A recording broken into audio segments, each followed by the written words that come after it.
Hello friends, welcome to the channel. तो कैसे हो आप सभी लोग। तो फ्रेंड्स, अब हम शुरू करने जा रहे हैं अपना नेक्स्ट टॉपिक, ट्रिग्नोमेट्री। ठीक है। ट्रिग्नोमेट्री से एक से दो क्वेश्चन आपको टेट में मिलते हैं। ठीक है जी। एक क्वेश्चन होता है हाइट एंड डिस्टेंस से, वो भी ट्रिग्नोमेट्री पर बेस्ड होता है। और एक क्वेश्चन आपको सिंपली सीधा सीधा पूछ लिया जाता है ट्रिग्नोमेट्री से, जो कि जैसे आपको कुछ भी मैक्सिममली आइडेंटिटी बेस्ड होता है वो, या फिर वो अलजेब्रिक टर्म पर बेस्ड होता है। तो कैसे कैसे ऐसे क्वेश्चंस को अप्रोच करना है वही हम देखेंगे। ठीक है जी। तो अगर आपको इंटरेस्ट है तो बने रहिए और अपने दोस्तों को भी शेयर कीजिए। तो चलिए चलते हैं हम अपने टॉपिक पे, ट्रिग्नोमेट्री पे।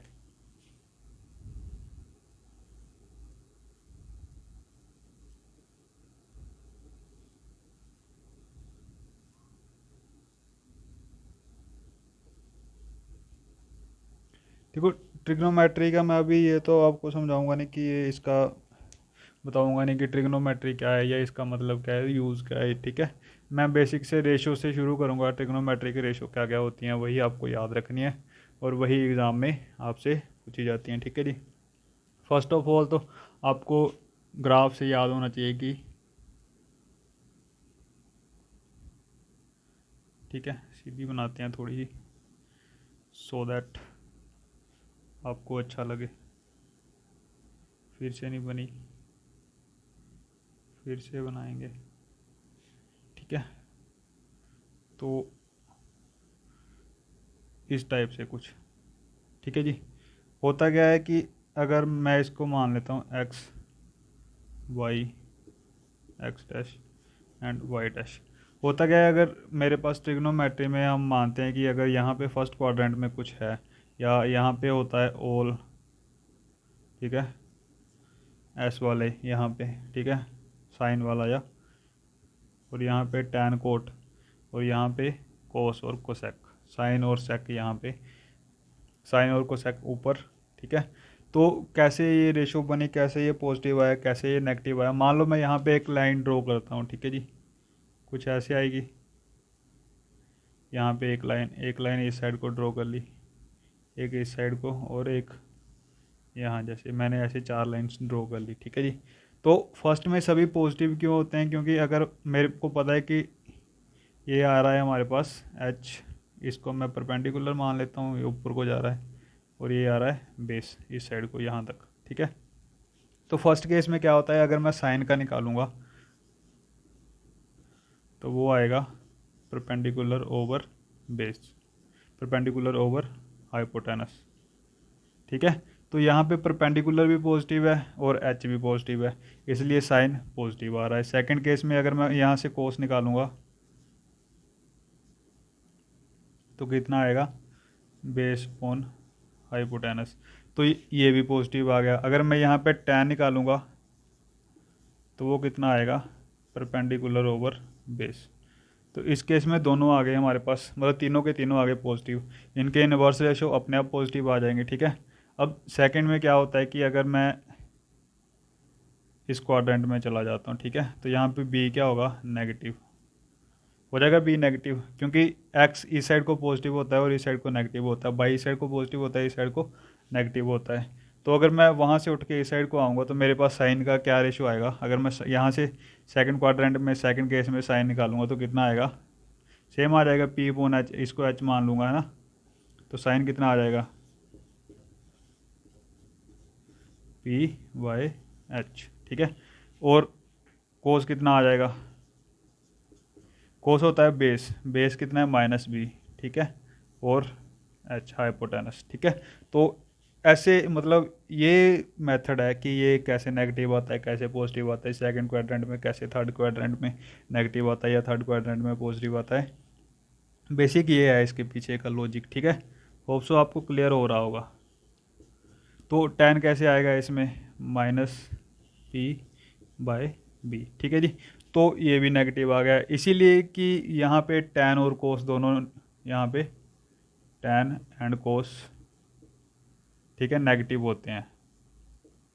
ठीक है जी। इसी वजह से अगर मैं यहाँ से निकालूंगा तो साइन थीटा कोस थीटा, अगर आप यहाँ थीटा लगा लो, लगाना चाहो तो लगा लो, नहीं लगाना चाहो तो भी आपकी मर्जी है। यहाँ से आते हैं हमारे पास ये नेगेटिव और पॉजिटिव वैल्यू, ठीक है जी। तो बेसिक सा फंडा आपको क्लियर हो रहा है। अब मैं नेक्स्ट आपको बताता हूँ कि कैसे थर्ड क्वाड्रेंट में ये सारे बाकी के नेगेटिव आते हैं। अब यहाँ से देख लो, मैं इसको साफ़ कर देता हूँ, है ना। तो ये तो माइनस का ही रहेगा ना बी। अब ये वाला परपेंडिकुलर यहाँ पे आ जाएगा, उल्टा हो जाएगा ये, ठीक है। तो यहाँ से क्या होगा, ये भी नेगेटिव में आएगा पी, ठीक है। तो यहाँ से मैं अगर tan की वैल्यू निकालूंगा पी बाई बी, तो ये भी नेगेटिव है, ये भी नेगेटिव है, दोनों मिलके दे देंगे मेरे पास पी बाई बी, ठीक है। और यहाँ से एच अगर निकालूंगा मैं, ठीक है, एच तो सभी में पॉजिटिव ही रहता है, क्योंकि यहाँ भी p square plus b square हो जाएगा और यहाँ भी। और कोस कितना आ जाएगा मेरे पास, यहाँ से अगर निकालूंगा कोस थीटा, ठीक है जी। अगर ये माइनस बी है, b upon h, minus b upon h. और यहाँ से अगर साइन निकालूंगा मैं थर्ड क्वाड्रेंट में, माइनस पी बाई एच, ठीक है जी। तो यहाँ से आते हैं हमारे पास ये पॉजिटिव और नेगेटिव। आज तक हमने सुना होगा कि साइन थर्ड क्वाड्रेंट में नेगेटिव होता है या कोस थर्ड क्वाड्रेंट में नेगेटिव होता है। तो इस वजह से होता है क्योंकि ये वाली जो रेशोज़ होती हैं ये हो जाती हैं नेगेटिव में, ठीक है। तो बेसिक सा फंडा आपको क्लियर हो रहा है। अब फोर्थ क्वाड्रेंट में अगर करेंगे तो ये वाला पी जो है ये तो नेगेटिव ही रहेगा, तो ये बी इधर को पॉजिटिव आ जाएगा, है ना। इसीलिए यहाँ पे कोस आएगा तो वो पॉजिटिव हो जाएगा और जो साइन और टैन आएंगे वो नेगेटिव हो जाएंगे। तो यहाँ से गाइज आपको बेसिक क्लियर फंडा क्लियर हो गया है कि क्यों ये पॉजिटिव होते हैं, क्यों ये नेगेटिव होते हैं। तो आपने अब याद क्या रखना है इस क्वेश्चन में, है ना। ऐसे मतलब याद क्या रखना है, इतना बड़ा तो झंझट हमको कम्पिटेटिव एग्ज़ाम में लेके नहीं चलना।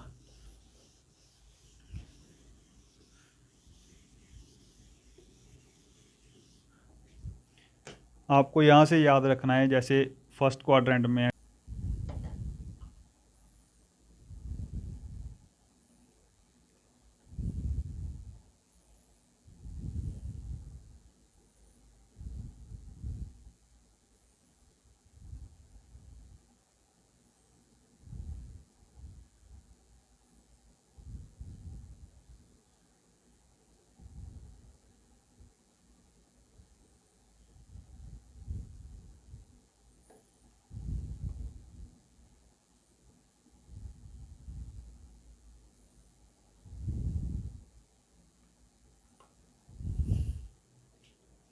ठीक है फ्रेंड्स। तो आपको अब ये याद क्या रखना है, ऐसी टेबल बना लेना है एक 1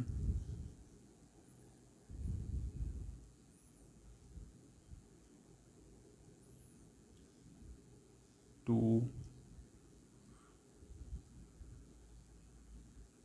3 एंड 4, ठीक है। अब आपको इसको याद कैसे रखना है, फर्स्ट क्वाड्रेंट में क्या होता है, ऑल पॉजिटिव, ठीक है, ऑल पॉजिटिव। अगर फर्स्ट क्वाड्रेंट में आ रहा है तो ऑल पॉजिटिव होगा। या फिर इसको कैसे लिखते हैं, 0 प्लस थीटा और 360 प्लस थीटा, और इसको ऐसे भी लिखा जाता है 2 पाई प्लस थीटा, ठीक है जी। इसको ऐसे भी थर्ड में क्या हो सकता है कि अगर ऐसे भी आपको लिखा है 2k पाई प्लस थीटा, ठीक है जी।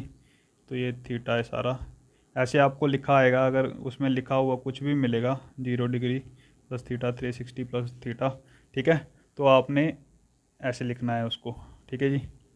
मतलब ऐसे अगर लिखा आएगा तो वो पॉजिटिव वैल्यू आपको देगा। सेकंड केस में क्या होता है, जैसे यहाँ पे साइन एंड कोसेक यहाँ पे पॉजिटिव होते हैं। कैसे, इसको कैसे लिखा जाता है, जैसे 90 प्लस थीटा कुछ होगा आपके पास, या π/2 प्लस थीटा, ठीक है, या मल्टीपल होगा π/2 का, जैसे 2π/2 का मल्टीपल होगा तो या फिर इसको ऐसे लिखा जाता है पाई माइनस थीटा, ऐसे आपको लिखा आएगा तो आपके पास। या फिर इसको ऐसे लिखा जा सकता है 3 पाई, ठीक है, या मतलब ओड नंबर एन, अगर ओड से बिलोंग करेगा, ऐसे मैं एन पाई लिख दूँ और n is equal to 3 pi - theta, ऐसे लिखा जा सकता है इसको, अगर ऐसे भी with n pi minus theta, ठीक है, and n is equal to 1, 3, 5 and so on, ठीक है जी। तो बेसिक से फंडे आपको यहाँ से ऐसे मतलब याद रखना है, अगर इन टर्म में आएगा तो आपको डायरेक्टली एग्ज़ाम में अप्रोच करना है इसको। आगे क्या आता है थर्ड क्वाड्रेंट में, टैन, ठीक है, टैन एंड कोट पॉजिटिव होते हैं दोनों।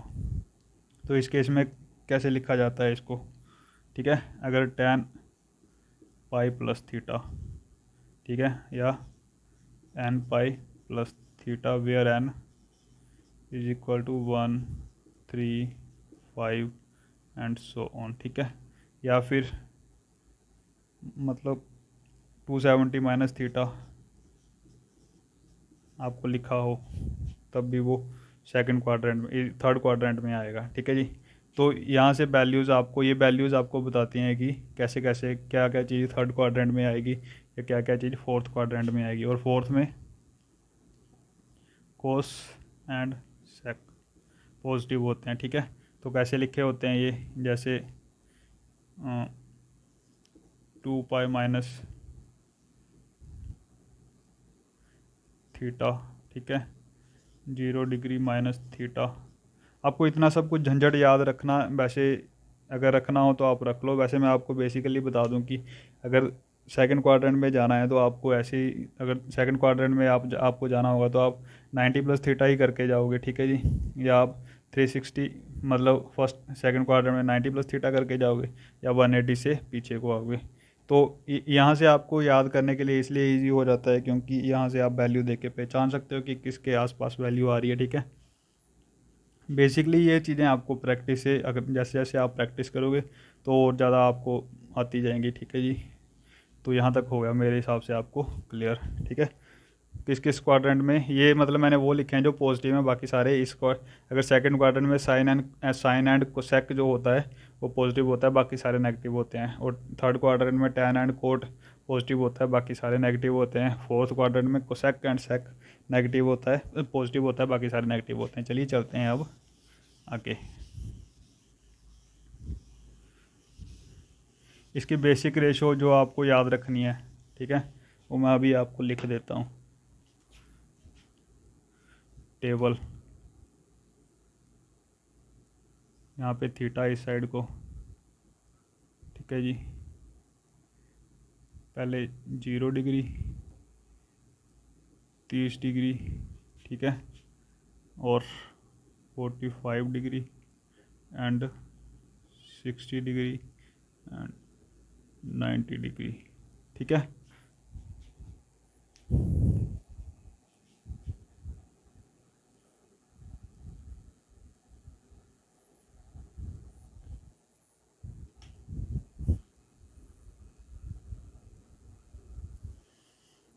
तो नेक्स्ट में अब हमने क्या करना है, यहाँ से नीचे को लिखनी है इनकी वैल्यूज़, ठीक है। यहाँ पे लिख देता हूँ मैं sine theta, cos theta and tan theta. बाकी वैल्यू जो होंगी वो सारी इसके ऑपोजिट उल्टी हो जाएंगी, ठीक है जी। साइन अगर कोसेक की लिखूँगा तो यहाँ पे अगर आप कोसेक की लिख लेना तो साइन की उल्टी जो वैल्यू होगी वो होगी, ठीक है। 0 पे 0 हो जाएगा, ठीक है जी। 30 पे कितना हो जाएगा 1/2। 45 पे कितना हो जाएगा 1/√2। और 60 पे कितना हो जाएगा ये √3/2। और 90 पे 1, ठीक है। तो यहाँ से हमें एक और ऐसे होता है कि 270 पे अगर मैं लिखूँगा तो साइन नेगेटिव हो जाएगा 270 पे, है ना। मैंने अभी अभी आपको बताया है कितनी आएगी -1, ठीक है। तो इसकी maximum and minimum value -1 to 1 के बीच में रहती है, ठीक है जी। तो कोस थीटा देख लेते हैं, 0 डिग्री पे कितना होगा, साइन के उल्टा होता जाएगा, ठीक है। जितना साइन 90 पे उतना कोस 0 पे होगा। और यहाँ पे √3/2, यहाँ पे 1/√2, दोनों की वैल्यू सेम रहती है। एंड यहाँ पे 1/√2 2 और यहाँ पे 0, ठीक है। और -180 पे, मतलब 180 पे साइन होता है, कोस होता है -1, ठीक है। अब आ गई मेरे पास टैन की बारी,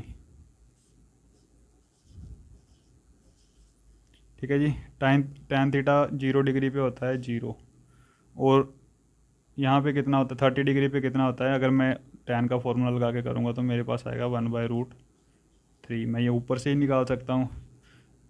और यहाँ पे 45 पे कितना होगा, ये 1, ठीक है जी।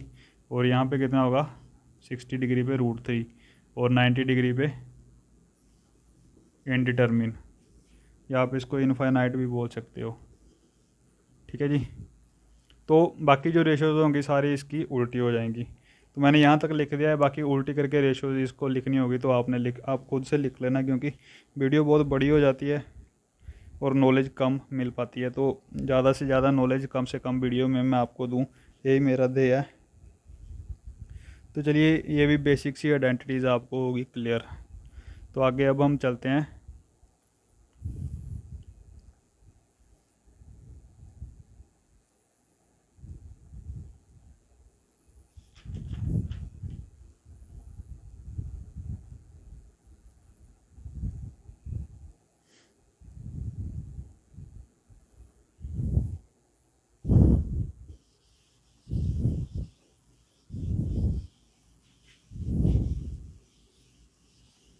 हम करेंगे शुरू इसको हाइट एंड डिस्टेंस से, ठीक है जी, सीधा, क्योंकि ज़्यादा क्वेश्चन आते हैं हाइट एंड डिस्टेंस से टेट में। तो मैं इसीलिए इसको शुरू करूँगा हाइट एंड डिस्टेंस से। आपको फार्मूलाज याद हो गए हैं इसके। अब सीधे क्वेश्चन देखेंगे हम कैसे कैसे आते हैं एग्ज़ाम में।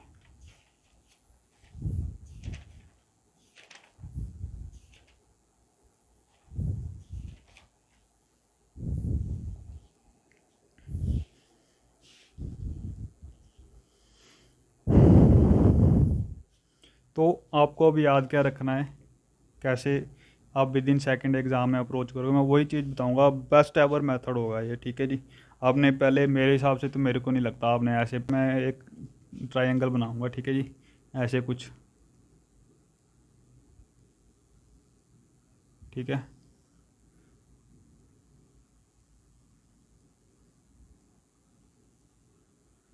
तो यहाँ से मैं एक लाइन एज्यूम कर लेता हूँ, ठीक है,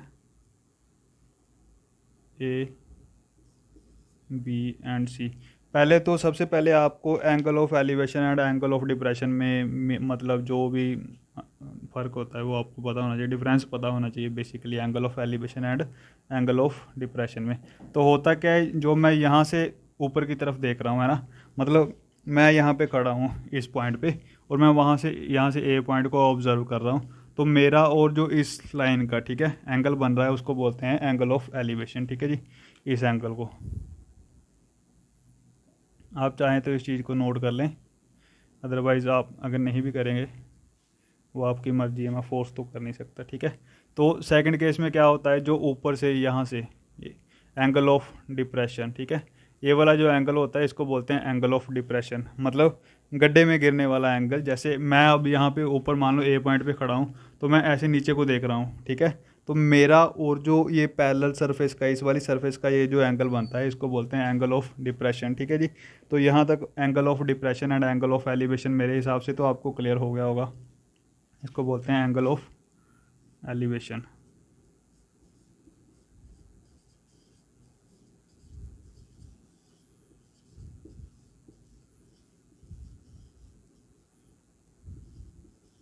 और इसको बोलते हैं डिप्रेशन,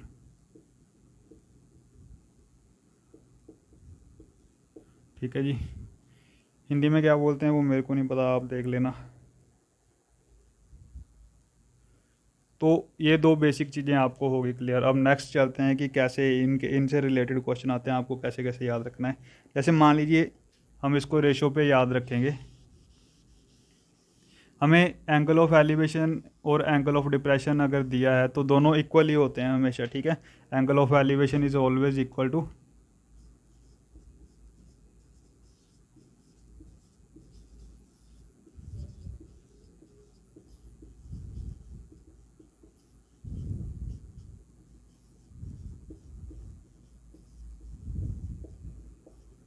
ये क्यों इक्वल होते हैं? क्योंकि ये दोनों लाइनें आपस में पैरेलल होती हैं और आपको जेड रूल ट्रायंगल का पता होगा कि ये वाला एंगल जो उस एंगल के इक्वल हो जाता है, ठीक है। तो ये भी मेरे हिसाब से आपको क्लियर हो गया होगा। अब रेशो जो लगती है आपको 3 टाइप से ये दिया जाता है। अगर आपको ये एंगल 30 डिग्री दिया गया है ना, तो ये वाला एंगल जो ये वाला बनेगा यहाँ पे, ये 60 डिग्री का बनेगा। तो आपने याद क्या रखना है कि अगर ये वाला एंगल आपको 30 डिग्री दिया गया है तो ये हमारे पास 1 होता है, ये √3 होता है, ठीक है, और ये 2 होता है। तो आपने यहाँ से रेशो याद रखनी है इसकी, ठीक है जी। ये रेशो आपको एग्ज़ाम में बड़ी ज़्यादा हेल्प करने वाली है मेरे हिसाब से तो, ठीक है। और सेकंड केस में अगर क्या होता है कि आप ऐसे ऐसे बना लो यहाँ पे सेकंड ट्रायंगल,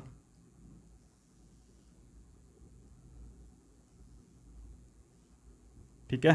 क्या होगा कि अगर यहाँ पे मैं 60 डिग्री है मेरे पास, तो अगर ये 1 है, ठीक है, यहाँ पे मैं √3 एज्यूम कर लेता हूँ इसको। 63 डिग्री के 60 के सामने √3 रखना है और 30 के सामने ये वाली एंगल जो 30 हो जाएगा फिर, ठीक है। तो ये वाला है हो जाएगा 2। मान लो अब ये क्वेश्चन हेल्प कैसे करते हैं, ठीक है, कैसे हमको एग्ज़ाम में अप्रोच करना है।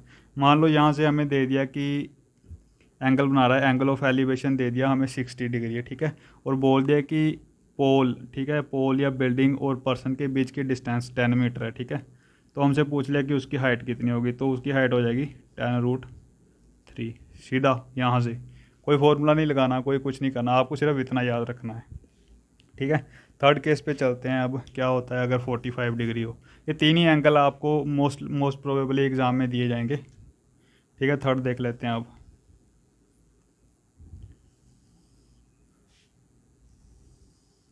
यहाँ पे अगर 45 हो रहा है तो ये भी ऑटोमेटिकली 45 हो जाएगा। तो उस केस में क्या होता है, अगर ये 1 है, ये 1 है, ठीक है, तो ये कितना हो जाएगा हमारे पास √2, ठीक है जी। तो आपको याद क्या रखना है कि अगर हमको ये दे रखा है 45 पे दोनों 1 1 के होते हैं, आपने इनको सीधा ही रखना, इतना ही रिमेंबर रखना है, याद रखना है, ठीक है।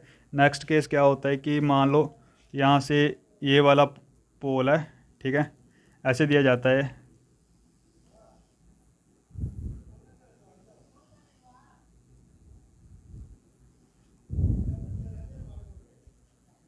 ठीक है जी। तो ये दिया हुआ है हमको एंगल ऑफ, मतलब ऐसे बोल रहा है कि ये यहाँ से कोई पर्सन खड़ा है, वो इस बिल्डिंग को अप्रोच कर रहा है, पहले यहाँ पे एंगल बन रहा है उसके पास 30 डिग्री, ठीक है। और सेकंड केस में वो यहाँ से अप्रोच कर, मतलब सेकंड केस में उसने बोला कि ये 30 डिग्री जाके बन गया है 60 डिग्री एंगल, ठीक है। तो अगर वो 30 डिग्री से 60 डिग्री तक आ गया है तो उसने पूछा कि अगर यहाँ से दे देता है कि ये वाली डिस्टेंस उसने ट्रैवल कर ली है, इतनी ट्रैवल कर ली, तो या तो ये पूछ लेगा आपको या ये हाइट पूछ लेगा। तो इस क्वेश्चन को कैसे आप अप्रोच करेंगे या कैसे आपको मतलब एग्ज़ाम में करना है, ठीक है जी। तो देखिए आप इसको कैसे करेंगे। तो 30 डिग्री का क्या फॉर्मूला होता है मेरे पास, 30 डिग्री के सामने हमेशा 1 √3, सॉरी 1, 30 डिग्री के सामने अगर मैं 1 ले रहा हूँ, ठीक है जी, तो यहाँ से पूरा 60 हो जाएगा ये वाला, ठीक है जी। तो 60 के सामने मेरे पास आएगा √3, ठीक है, यहाँ पे आ रहा है √3। अगर देखिए आप क्वेश्चन को समझने की कोशिश कीजिएगा इसको कि मैं क्या कर रहा हूँ क्या नहीं। तो अगर मेरे पास एक एक्सटीरियर एंगल का सम होता है कि अगर ये वाला एंगल 60 डिग्री हो रहा है तो ये वाला एंगल भी हमसे पूछ लिया जा सकता है, तो ये वाला हो जाएगा 30 डिग्री, है ना, पूछ लिया जा सकता है क्योंकि इन दोनों एंगल का सम ये थर्ड एंगल बनता है यहाँ से, ठीक है। तो यहाँ से आपको मेरे हिसाब से बेसिक फंडा इसका क्लियर हो रहा होगा। तो अगर ये लेंथ 60 के सामने हमारे पास 1 है, ठीक है, तो यहाँ पे ये वाला जो हो जाएगा ये कितना हो जाएगा 30 डिग्री हो जाएगा या नहीं हो जाएगा, क्योंकि ये 60 है तो ये 30 हो जाएगा। और यहाँ से देखो कि अगर 60 के सामने हमारे पास 1 है तो यहाँ 30 के सामने कितना आ जाएगा हमारे पास, या ऐसे सोच लो कि ठीक है मैं 60 के सामने √3 ले रहा हूँ यहाँ से कि ये 60 है और यहाँ से मैंने इसके सामने ले लिया √3, ठीक है जी। तो अब क्या होगा कि यहाँ मेरे पास 30 के सामने कितना आएगा 1, ठीक है। अब देखिए यहाँ 30 के सामने अगर √3 है तो 60 के सामने कितना हो जाएगा 3 मतलब पूरा कितना हो जाएगा ये ऐसे √3 × √3, ठीक है। रेशो बनाऊंगा तो पूरी सेम बन जाएगी ना, तो ये पूरा कितना हो जाएगा मेरे पास 3, मतलब कि ये पूरी यहाँ से यहाँ तक, ठीक है, यहाँ से यहाँ तक मेरे पास आएगी 3, ठीक है। तो क्या होता है कि अगर मेरे को ये वाली मेरे पास 1 है, ये पूरी 3 है, तो यहाँ से यहाँ तक कितनी हो जाएगी 2। तो ये वाली लेंथ हमारे पास आ जाएगी 2। तो ऐसे ही आपने इसको याद रखना है,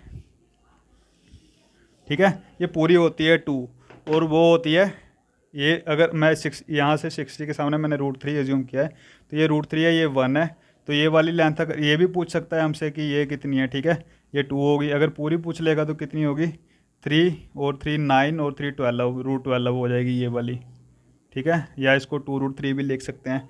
तो जैसे भी अगर हमको अभी जो भी पूछेगा एग्ज़ाम में, जैसे मान लो हमें बोल दिया कि यहाँ से यहाँ तक मतलब 30 से एंगल 60 तक चेंज हुआ है और पर्सन जो है वो 100 मीटर चला है, ठीक है। तो उसने दे दिया कि 2 की वैल्यू, यहाँ से हमने कुछ नहीं करना, हमें याद रखना है कि 2 की वैल्यू हमारे पास आ रही है 100 मीटर उसने दे दी, ठीक है। तो यहाँ से 1 की वैल्यू अगर पूछेगा तो मतलब पोल से इसकी डिस्टेंस, टोटल डिस्टेंस मतलब यहाँ से पूछ लिया तो कितनी आ जाएगी 50।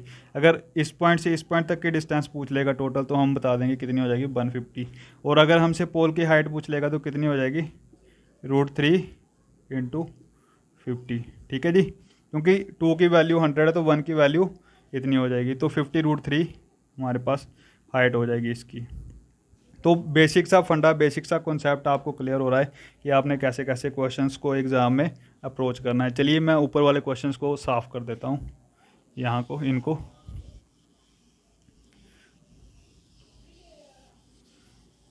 अब देखते हैं सेकंड केस क्या होता है। जैसे यहाँ पे ट्रायंगल बन रही है, ठीक है जी, ऐसे कुछ। तो होता क्या है कि वो बोल रहा है कि वो यहाँ पे खड़ा है बंदा और एक ऐसे 2 साइड से अप्रोच कर रहा है बंदा, ठीक है। यहाँ एंगल 60 डिग्री है और यहाँ 30 डिग्री है।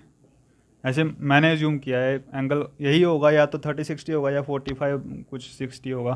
तो इस फर्स्ट केस में क्या होता है कि जैसे हमको ये दे रखा है, तो हमने क्या करना है कि 60 के सामने हमने ले लिया यहाँ पे √3 ले लिया, ठीक है। tan 60 की वैल्यू हमने √3 क्यों लिया, क्योंकि tan 60 की वैल्यू कितनी होती है √3, ठीक है। तो मैंने 60 के सामने √3 ले लिया, तो tan 30 की वैल्यू कितनी होती है 1/√3। तो मैं यहाँ पे अगर मेरे पास √3 आ रहा है तो यहाँ पे कितना आएगा 3, ठीक है। ये वाली यहाँ से यहाँ तक हो जाएगी मेरे पास 3, ठीक है। अब ये √3 है तो ये कितनी होगी 1, ठीक है, यहाँ से यहाँ तक। तो हो सकता है एग्ज़ाम में आपको मतलब ये हाइट देके, उसकी हाइट देके दोनों के बीच की डिस्टेंस पूछ ले, ठीक है। हो सकता है ये पूछ ले कि उसकी स्पीड दे दे और ये पूछ ले कि 4 मीटर मतलब 4 यूनिट डिस्टेंस कितनी टाइम में चलेगा, ठीक है जी। यही 2 चीज़ें आपसे पूछेगा, इसके अलावा आपसे कुछ नहीं पूछ सकता। तो आपने याद कैसे रखना है कि मान लो ये दे दिया कि फर्स्ट वाला 100 मीटर दूर है, ठीक है। तो यहाँ से 100 मीटर, ठीक है, ये वाला, तो इसकी वैल्यू 3 है तो ये कितना हो जाएगा 300 मीटर, ठीक है। तो टोटल डिस्टेंस अगर दोनों के बीच में पूछेगा तो हमारे पास आ जाएगी 400 मीटर, ठीक है। और यहाँ ऊपर देखेंगे तो इसकी वैल्यू कितनी आ जाएगी √3 है, तो ये वाली वैल्यू हमारे पास आ जाएगी 100 एंड √3। तो होप सो गाइज आपको मतलब रेशो के पीछे का कॉन्सेप्ट समझ आ रहा है कि ये चीज़ को, क्वेश्चन को कितना ईजी बना रहे हैं ना। आप इसको फॉर्मूले वगैरह लगाने से बेहतर है कि आप इसको ऐसे अप्रोच करें। बाकी मर्जी है आपकी, आपके पास खुला टाइम है, ज़िंदगी आपकी है। कॉन्स्टिट्यूशन ऑफ इंडिया आपको राइट देता है आपको क्या करना है क्या नहीं करना है, ठीक है। ये तो हो गए 2 टाइप के क्वेश्चन, ठीक है। अप्रोचिंग देख लिया मैंने, डिसेंडिंग देख लिया, जो भी होता है। और थर्ड टाइप का क्वेश्चन कैसे होते हैं, जैसे पिलर के पोल के ऊपर पोल, जैसे बिल्डिंग के ऊपर पोल होता है या बिल्डिंग के ऊपर फ्लैग होता है। इसको करते हैं थोड़ी देर बाद।